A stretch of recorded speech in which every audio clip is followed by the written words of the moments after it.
Hello, everybody, and welcome to Career Girl Chats Season 2, Episode 9. My name is Anna O, and I am the founder of Career Girl Lifestyle. On today's episode, I have the pleasure of speaking to Jaz Broughton from Hustle Crew Live about diversity, inclusion, and women in tech. If you are not familiar with the Hustle Crew, it was founded in 2016 by Abadesi Osunsad, and their mission is to take tech more inclusive through talks, training, and mentorship. Jaz has been a consultant with Hustle Crew for over a year, and I'm so excited to speak with her today about this topic. So let me invite Jaz in so we can get this discussion started. Hi! Hi, how are you? How are you? I'm really well, really well, really excited to be here. I'm excited too. Well, good night. I can't even say good afternoon, right? You are speaking to us all the way from the UK. Thank you for staying up. No problem. It's not that late here. We're about 8 p.m. So I just had my dinner. I'm good. Yeah. All right. So you're energized. You're ready. Well, thank you once again for taking the time out of your day just to speak with us. I'm really excited to touch on this topic because I have never had a topic about tech before. And we're hearing so much nowadays about women in tech. I would love to learn for myself the importance of women in tech, especially women of color in tech. So I'm just ready for you to grace us with your gems. So before we jump into the topic, Jaz, can you just introduce yourself? Tell us a little bit about yourself and how you became a consultant for Hustle Crew Live.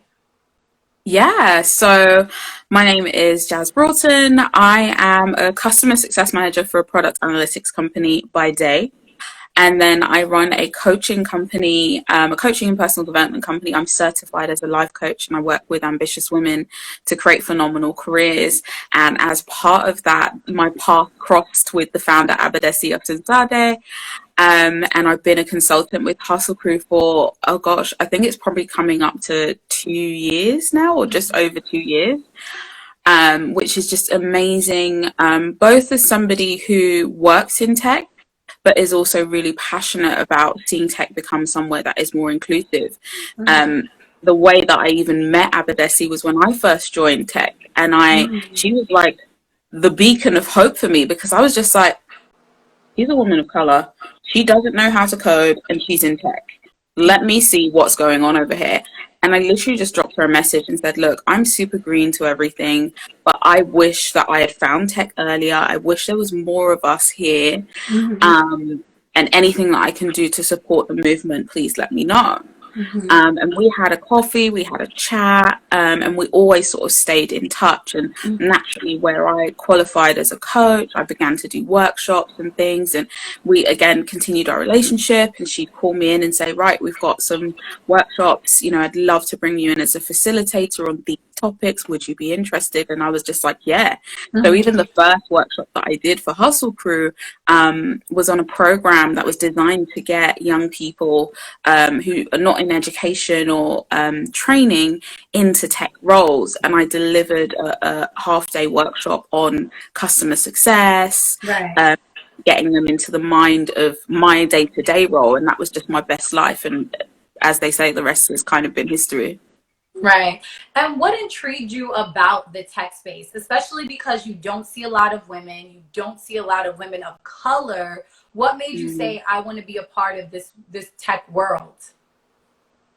For me, so my undergraduate degree is in hospitality. So my career, I thought, would set out for me. I was going to be an event planner, and I was going to work for a luxury hotel brand, and I was going to travel a lot, and that was going to be amazing. That is not what I graduated into. That is not the reality. I was working crazy hours.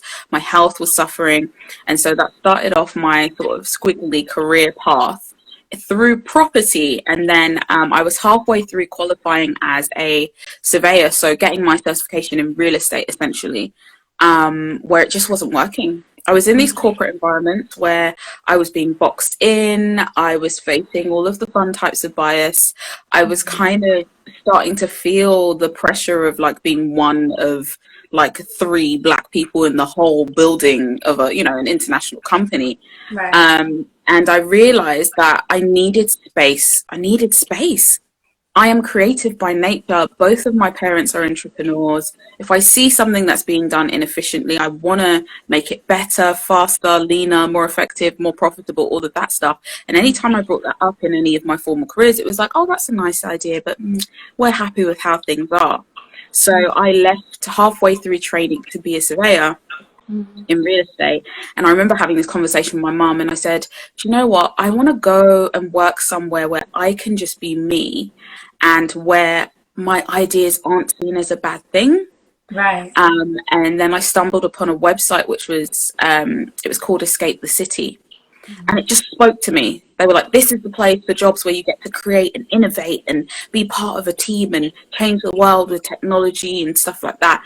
And that's where I found my first role in tech, which was amazing because I showed up, I think at the time I might have had turquoise hair.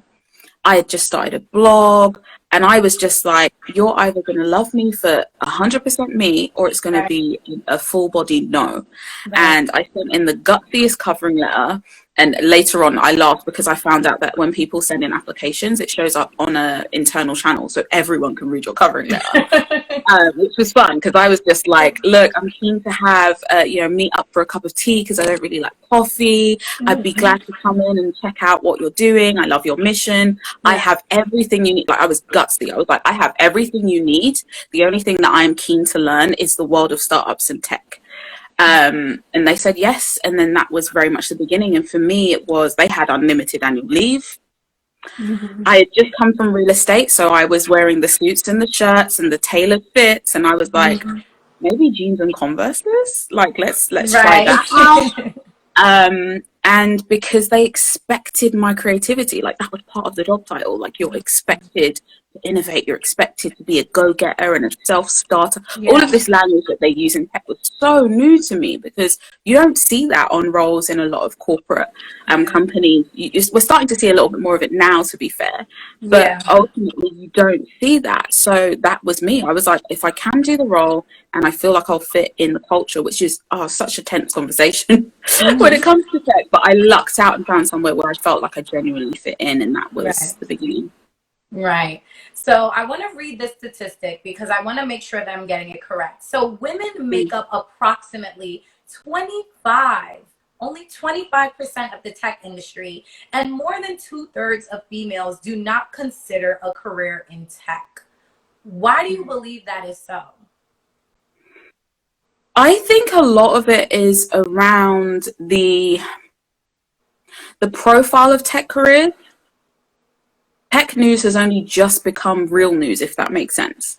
We're only now just switching on our day-to-day news channels and seeing information about tech companies floating on the stock market and things like that. So the visibility for it as a career path was never really there. So many of us imagine the person who is an engineer stuck to their computer. We don't realize that tech companies still need sales managers. They still need marketing teams. They still need, I do customer success. They need people to work with the customers. And it's so hidden. Growing up in going through, I guess, we call it college, and I think for you folks it's high school, and like going from that age upwards, we get exposed to accounting, investment banking, consulting, law, right? All of those big firms come in and they say, hi, hello, hi, this is a career path. Nobody does that from tech. So we get the cliches, and the cliches come with white men in Patagonia vests. So we look at it and we go, I'm not a white man. So what is going to make me think that this place is for me until I see it? Absolutely. So I read in Hustle Crew's mission that most of the consultants who are now advocating for the change that you're talking about have had their own experiences of feeling excluded or misrepresented at work as they try to reach their goals. Can you speak to any experiences that you've had as a woman in the tech space? Yeah. And I say this with the caveat that you can never really know people's full intentions, but I've been bullied by management, and whether that's to do with my race, I don't know, but it started to become a pattern. where it was women of color that got the same treatment. And it was a very interesting experience because thankfully I had two male colleagues who I was super close with, and I would explain how I would be spoken to in my one-to-one meetings, and they go like, no, they'd never say that. She'd never say that. And I was just like, okay, we're going to do an experiment. We're going to go into this meeting and I'm going to say something and she's going to cut me off. And what I want is one of you to say exactly what I have said and see what happens. Right. And they walked straight into that scenario, still with disbelief. Did it. They got out of the meeting. They messaged me and they were like, wow, I legit said what you said and she never had a problem. In fact, it was an amazing idea. And that was a thing for me. And another experience where I had that was, it wasn't till I was crying in the stairwell and my friend came out to me, and it was a particularly toxic relationship that I had with a manager who was never meant to be my manager. Right. My manager left and this person sort of stepped down. Well, not stepped down, but it was like, well, everyone feeds into you now. And I say this also to say that the person did actually apologize. He did come back and apologize to me a few months after everything had happened, but ultimately I was being compared to my white colleagues in my one-to-ones. So in person, everything's all gravy. Jaz is a superstar performer. But when we were behind closed doors, it was, why can't you handle this yourself? You know, and this is what we see in the bias. We see in the bias that people assume that Black people aren't worthy of the same support as our counterparts, right? And that kept on happening to the point where it was becoming, to the point where I said, I'm not having one-to-ones with you without HR present. Right. That was literally it, because I was like, you're saying things and I'm trying to stand up for myself. I'm a very assertive person, but this is now tearing me down. Yeah. And yeah, it was that moment crying in the corridor, and I hadn't told anybody about this apart from HR. And my friend was like, it's the exact same thing with me. I am also talking to HR because it's a problem. And then little by little, we started to put the pieces of the puzzle together and realized that this treatment was only being faced by women of color. Right. And again, this is in a workplace where women were the minority as well. Right. So you paint the picture of that, and I have to be honest about it, in the sense that experience, it taught me a lot about myself, taught me a lot about my boundaries, but it gave me an element of PTSD. Yeah. That's the reality of it. Since that experience, I've never trusted a manager wholeheartedly. I'd probably say I definitely trust my manager right now. And that's taken a while to work through, but I didn't realize it until I went into my next job. And for better or worse, that means that you never find me, as much as I love my job. I love the company that I work for. I love the clients that I work with. However, you will never catch me getting lost in the source of this is a family and Right. You will never catch me giving anyone extra special treatment because of their title, because I know that anyone is capable of treating any other person any kind of way. Yeah. So that's been just some of my experiences, and you're quite right, as whistle proof consultants, we share this because a lot of people read the headlines, you read the statistics, and you think, no. But when you have somebody looking you in the face and going, no, yeah, that's what was said to me. Yeah. It's a bit harder to refute that it happens, and it allows you to understand it on a different level. Absolutely. What role can male team members play to best support their female peers in the tech world? Because you mentioned that you had your two male colleagues who you did that experiment with, but could they have done more? You know, could they have spoken up for you? What do you feel like, you know, could be done moving forward so that other women don't deal with that same issue that you've dealt with and your other female coworker dealt with? Yeah, 100%. I would say, you know, and what I would say to that is give the men that you trust permission to advocate for you. Because quite often there's a nervousness, especially if I identify as a strong female. I identify as the type of woman where if I've got something to say, I will say it. I'm the type of person who will tell the CEO that they're wrong and articulate exactly why. So that means that quite often those that are close to me will assume that I've got it handled. Right. And what I had to learn in that scenario is to be vulnerable and say, I need you to advocate for me, because she's not going to listen, or he's not going to listen to me. I Mm-hmm. need you to back me up. And of course, if you don't want to back me up, if you disagree with my points, we can have a chat about that. Yeah. But I'm not getting through here. I need you to use your power and your influence to open the door to me having a good conversation, or to get my ideas through. I think the other thing that a colleague has done, spoke about salary. My male colleague spoke to me about salary, and that's when I discovered that we were being paid very differently. Wow. And he also agreed that that was wrong. He was actually the person that said, you need to go in there and get your money. Yeah.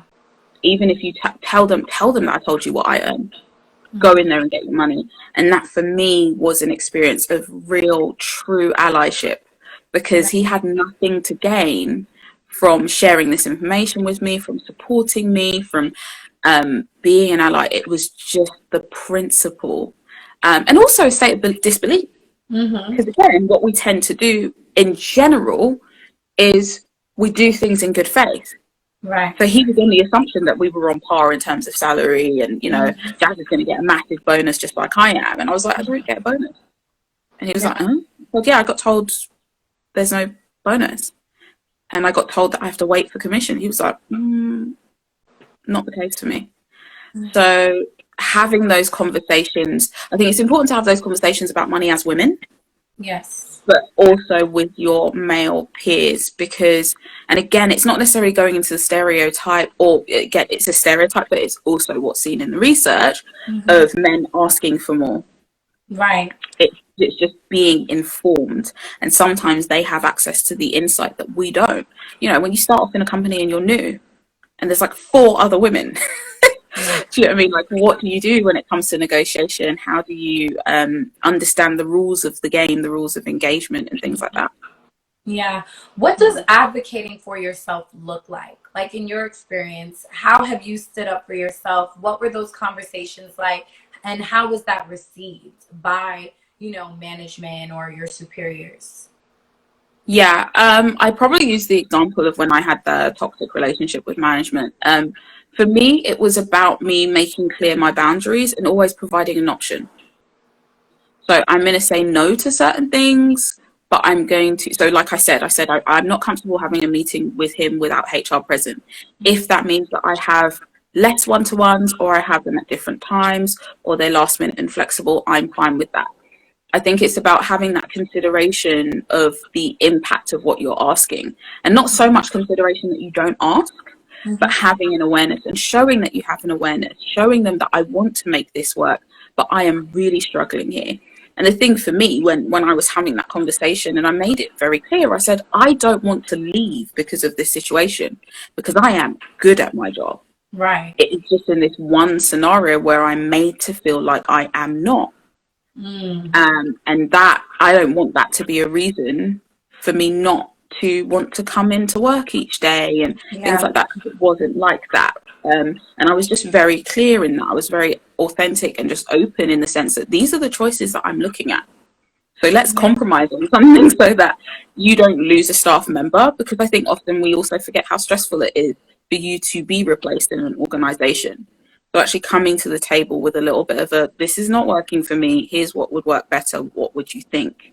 So always come with those options. It's important. Get things in writing. So even if you do have a meeting, send an email, you know, following on for our meeting. These are my agreed actions. I look forward to hearing back from you on your agreed actions, and having a follow-up meeting on X date.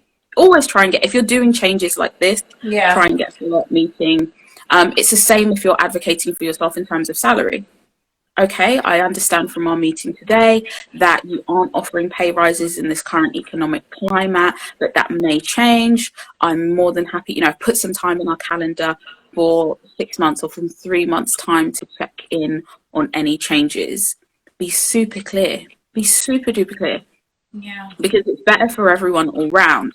And I think also to that end, I try not to put ominous meetings in people's calendars. And I think a lot of people do that, where it's just like, I'm just going to put time in their calendar because I need to talk to them about it. No. because the person you're talking to needs to talk to someone else and talk to someone else. So especially if it's around negotiation, I'm not saying that you send a message, you send an email saying, I want this salary. No, no, no. I'm putting something in our calendar to discuss my compensation. Right. That puts them on notice in an open way. That also gives them an opportunity to say, okay, I understand.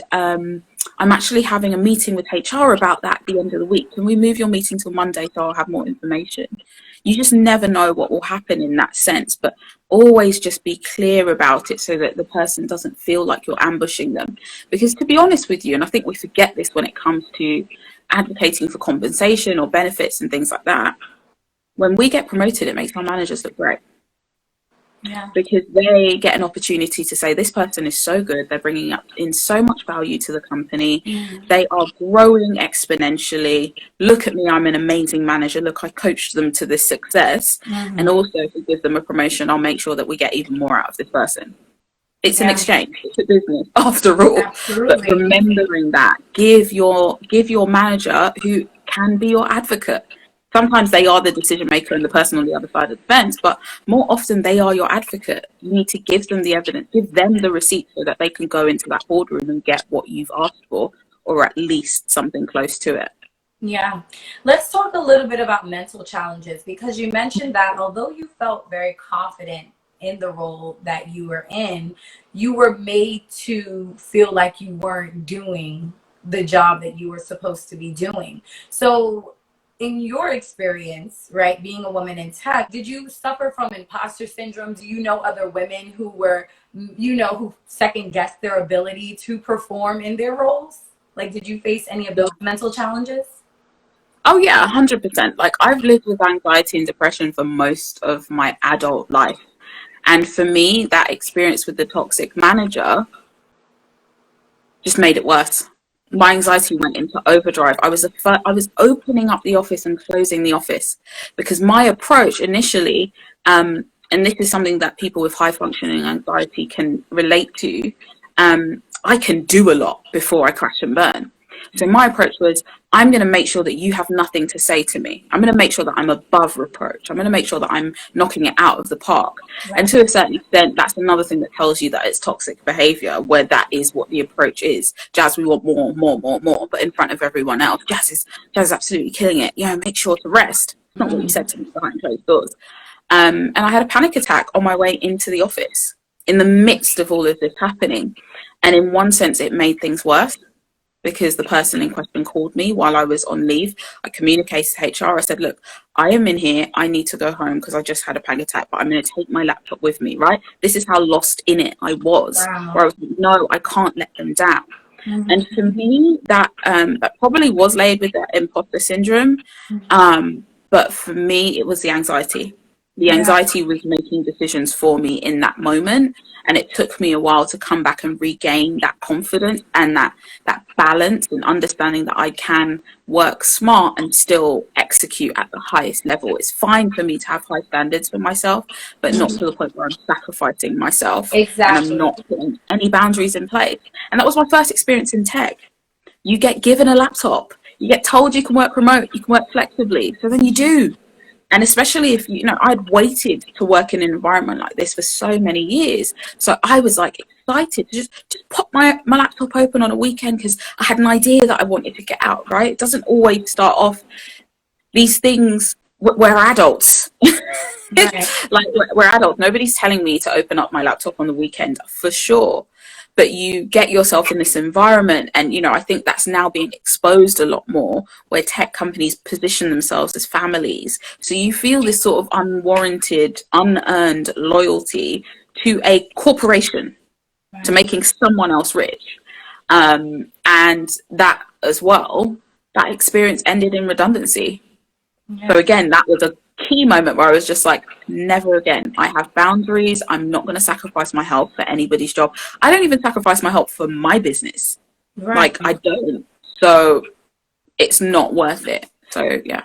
Yes, it's definitely not worth it. So let's fast forward to 2021, right? Present day. Mm-hmm. Do you think enough is being done to help women in tech, especially women of color, to thrive? If not, what would you recommend needs to be done in the tech space so that women and women of color do feel more supported in their workplaces?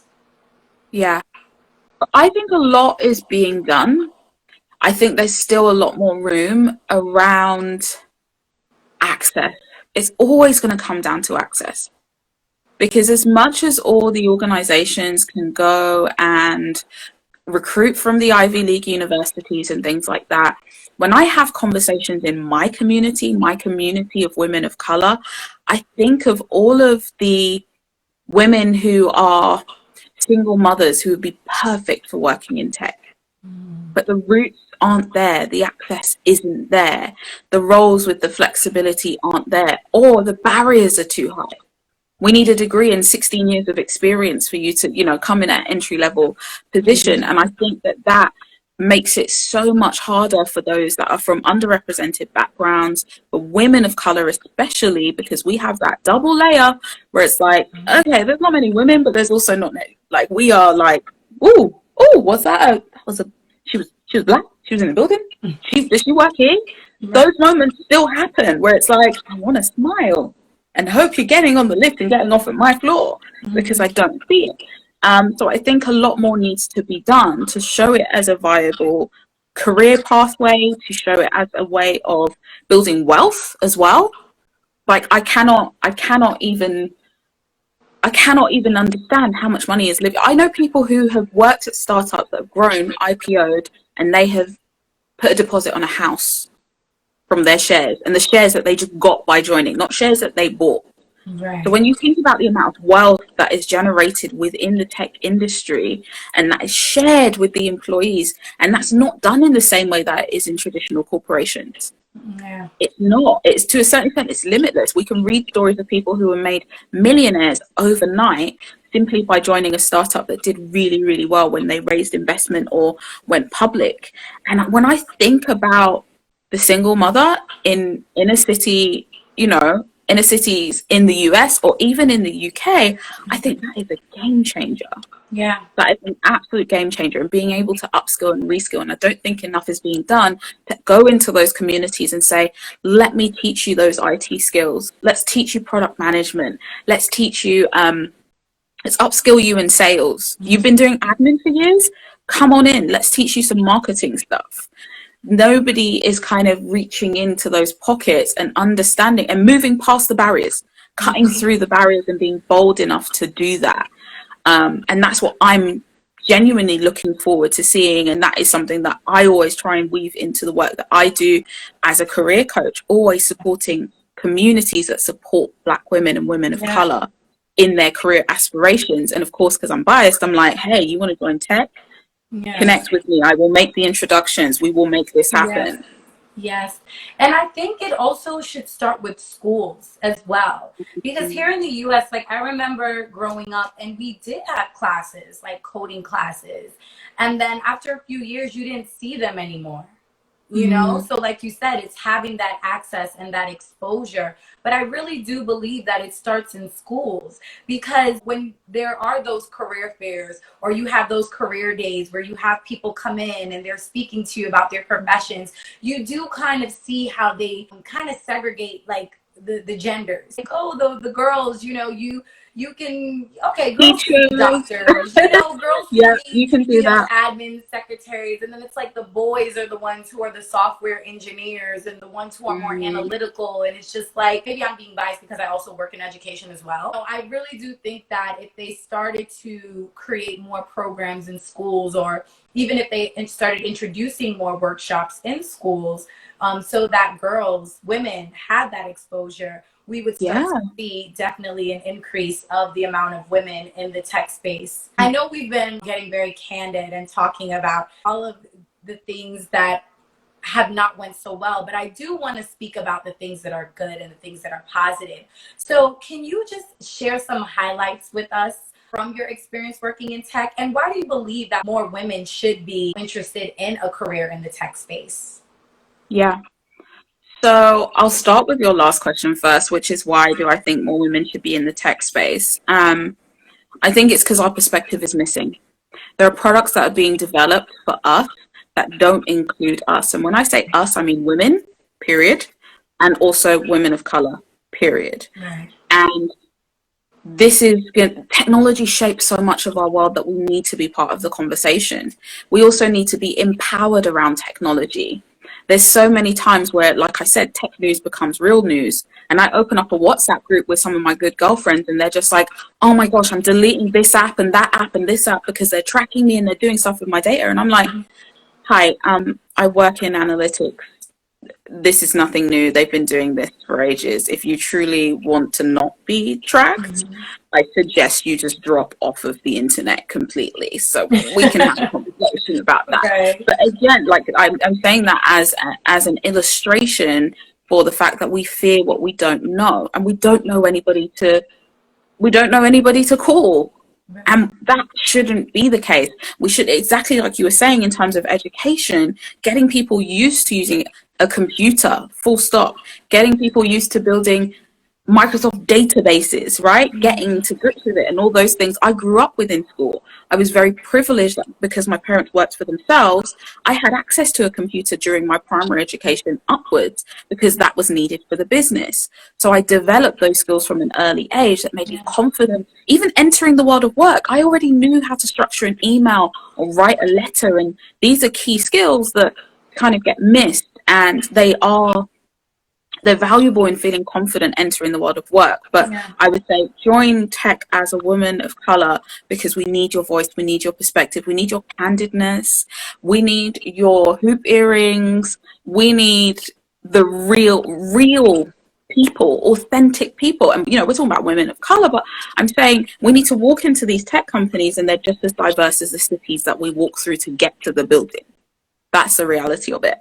For me, highlight reel, working in tech, my salary has tripled since joining tech. I feel more in control of my career than ever before because it's such a competitive market that organizations can't afford to take their finger off the pulse of what is fair and equitable. Working in tech, they are more connected to corporate social responsibility in the sense that they will do the gender pay gap report. Right. They will have those conversations. They are comfortable with having a workforce that is empowered because they understand that you can't tell me to be an innovator and a thought leader over here and expect me not to challenge you. Right. And that's one thing that I found refreshing. Even around Black Lives Matter, I was able to have candid conversations with my CEO about my experiences as a woman of color, but also as a woman of color at his organization. And I was able to be honest without the fear of repercussion. I didn't knock on his door. Let me get it straight. He reached out and said, would you be open to having a conversation? I want to learn more. And for me, when I thought back to my experiences in other industries, I thought that'd never happen.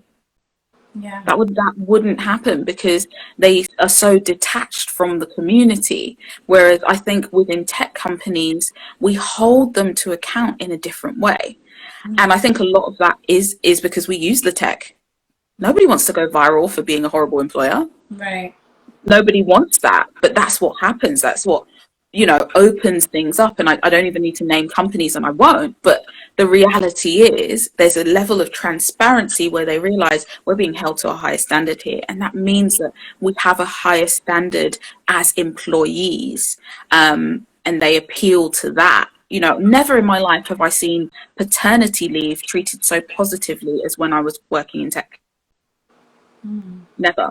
And that built on the positivity that maternity leave was treated with. Yeah. But I was like, you have these men here sending in pictures. The CEO is taking his several months off to spend time with his newborn. And this is real life. And this is pre-COVID, right? This is pre-pandemic. And that also was refreshing. I don't have children, but I feel that within tech, I would be able to navigate that. I'm not saying the biases don't exist. I'm also acknowledging that not every company is exactly the same because, like I said to you, I've had some experiences. Right. But there's a level of freedom and authenticity that you can bring to these tech organizations if they say they want it. There are some who aren't ready. You will be able to see that from their website. Mm-hmm. And if you're not sure, DM me. I will help you review what is really being said on that job ad. But yeah, those are my things. Yeah. Yeah, I think. that's amazing. I'm here like I've never considered a position in tech, but after talking to Jazz, I'm like, I think I Yeah, might try come it out. on, come on, let's space. Yeah, it's so funny because I saw a meme a couple of months ago, and it was saying like, all you girls that used to be on MySpace putting in all those codes, you know, they're like, that's coding, that's tech, and I was like, oh, that was me, because my profile was design, honey. Constant. It's literally, yeah, it's that. I was 15 and I set up my first WordPress blog, and all I was doing was like sharing gossip about Bow Wow and Lil Romeo and B2K.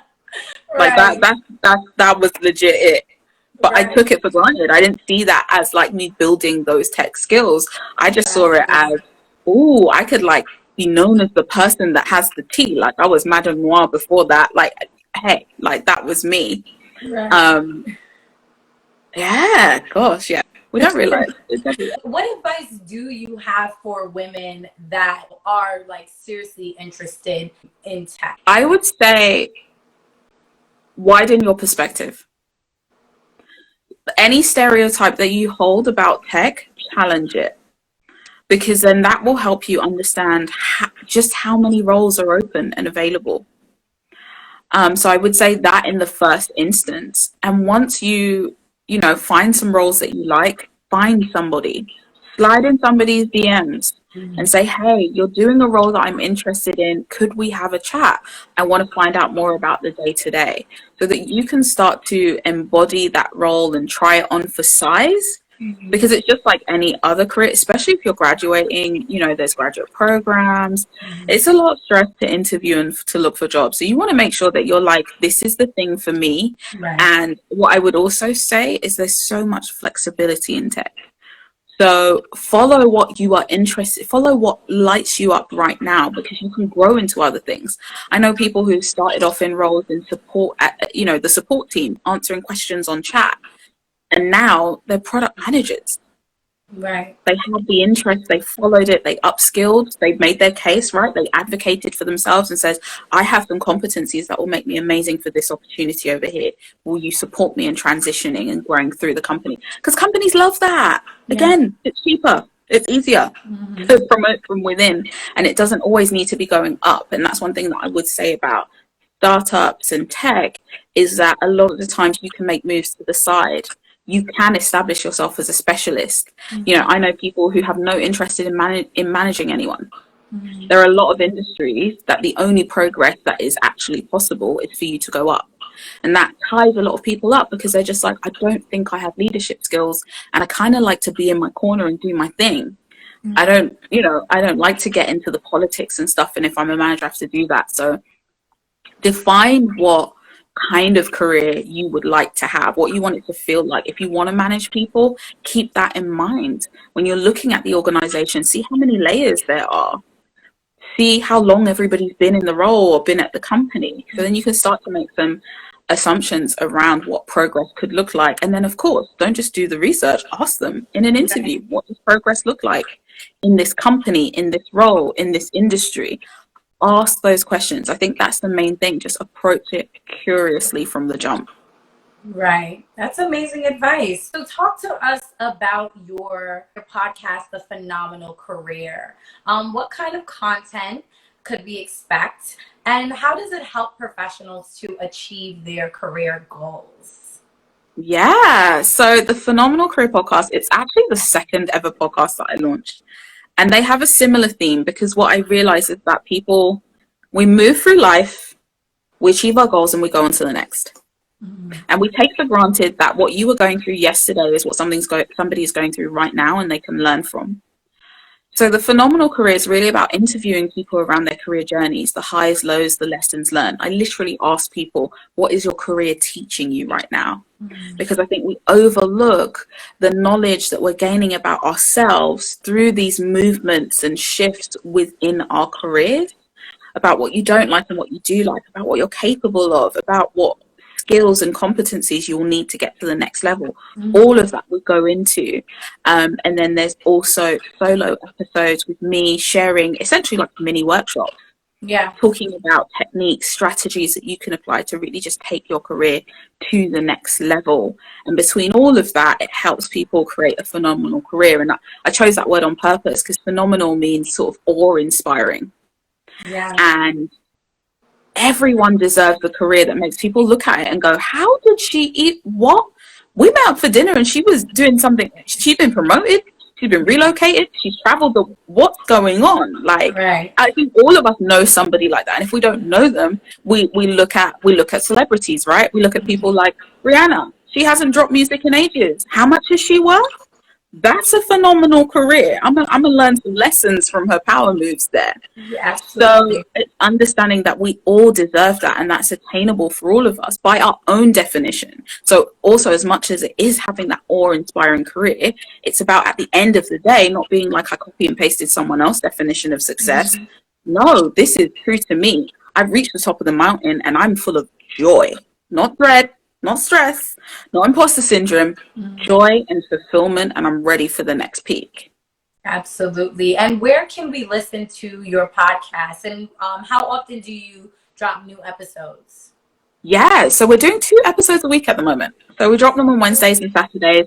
They're on Spotify, they're on iTunes, they're on pretty much all of the platforms. They're also on my website as well. And I do written versions because even though I love podcasts, not everybody loves podcasts. Right. So we also like I said, it's an interview, apart from the solo episodes, obviously, but so you can actually read the interview in full as well if you prefer to digest that way. Right. And as far as your work at the Hustle Crew Live, what's next moving forward? Like, what is the team working on right now? What can we expect? You guys have done so much great work already. So I just want to know, like, what can we see moving forward? What should we expect to see moving forward? Yeah, I think for us, expect to see us working with more companies ready to make the change to create truly inclusive environments. Also, it's coming up to almost a year now that we launched the membership. So there's a lot happening there to really up-level the value in there. We've built such a beautiful community there of people who can create a space to dive into their own advocacy, dive into what it means to be an ally. Then when you're having those moments where your proposal for a program gets knocked back or, all of those different things, but be educated around bias, around Islamophobia, around gender discrimination, around just so many things, but creating a true community that wants to do this work and not do this work alone, stressed out, reading books, right? Because I think that was a lot of people kind of in their corner, almost feeling half ashamed that they were doing the work to understand white supremacy and the patriarchy and things. And we want to remove the shame. We want to remove the guilt. We want to engage with our privilege. We want to be real. We want to have Black people talking to white people about their lived experiences. And we want Asian people talking to other Asian people about their lived experiences. And we just want to make it real and tangible and 3D and show people that it's about building inclusive habits. It's not about like a one and done, watch this video online and then voila, you have no bias. No, it's an ongoing commitment. Every decision closer to equity. Yeah. For the women that would like to get in touch with you for your services, how can they, how can they reach you? Should they slide in the DMs like you were talking about, or do you prefer an email? Slide in those DMs. I am there. I love a good voice note. DM me. My email address is jazz@justjazz.co. My website is jazz@justjazz.co. I'm also over on LinkedIn. Because I'm aware we've been talking about tech, and like I said, I will make those intros. So on LinkedIn, Jaz Broughton, connect with me. And when you connect with me, say hi. Right. Often we send that ghost connect, like literally drop a message and just say career girl chats. You don't even need to say lots of words. Just tell me that that's where you found me and we can start a conversation. If you're curious about any roles, about career strategy in general, I am available on all of those platforms. And just ready to support women. I Yeah. thoroughly enjoyed this conversation. You were such a pleasure, a joy to speak to. Let's continue to stay connected. And I hope Yeah. you have a great night. Thank you, everyone, for watching. And I will see you all next week, Wednesday. Bye, everybody. Yeah. Bye, everyone. Thanks for joining us.